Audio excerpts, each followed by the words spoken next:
22.000 tonnellate di rifiuti speciali sono transitati per lo smaltimento negli ultimi 2 anni dalla Campania al Veneto, un traffico illecito messo in piedi da faccendieri senza scrupoli con il benestare di imprenditori veneti. È un'indagine imponente e nuova anche a livello nazionale, quella svolta dai carabinieri del nucleo investigativo del Comando Provinciale di Belluno in collaborazione con il Gruppo Forestale sotto la direzione della Procura Distrettuale Antimafia di Venezia. E la dinamica riscontrata in effetti ci sembra nuova anche a livello nazionale.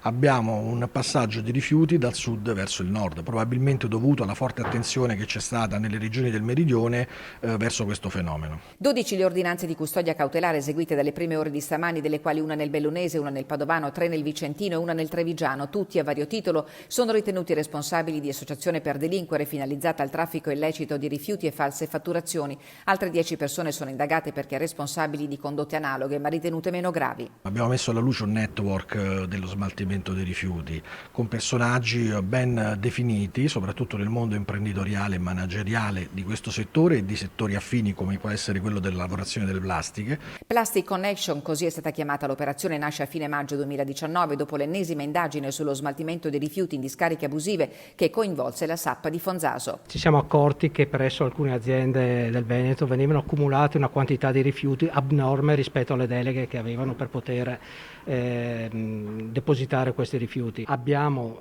calcolato che circa 22.000 tonnellate di rifiuti sono state trasportate e smaltite illegalmente nel territorio veneto. Per dare un'idea di quanto siano 22.000 tonnellate, basta pensare a Piazza San Marco ricoperta di rifiuti per un'altezza di 5 metri, una coda di tir per circa 7 chilometri. Tra gli arrestati c'è il sovramontino Alessio Dalla Santa, che anche stavolta ha un ruolo chiave nell'indagine, che ha messo i sigilli a 3 siti, oltre alla Sappa di Fonzaso, la Emirates di Cartigliano in provincia di Vicenza e la Resines di Scavaso del Tomba nel Trevigiano.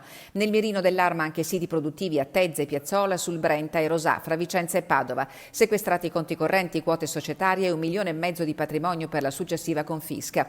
I rifiuti speciali venivano inseriti nel ciclo produttivo delle aziende, successivamente accantonato in siti di stoccaggio o smaltito irregolarmente alla Veritas di Malcontenta con l'obiettivo di trarre vantaggi illeciti. Sicuramente l'uscita da quella che è la filiera della tracciabilità prevista e disciplinata dalla norma è sempre un fattore preoccupante, perché anche rifiuti non particolarmente contaminanti, potenzialmente contaminanti, possono creare problemi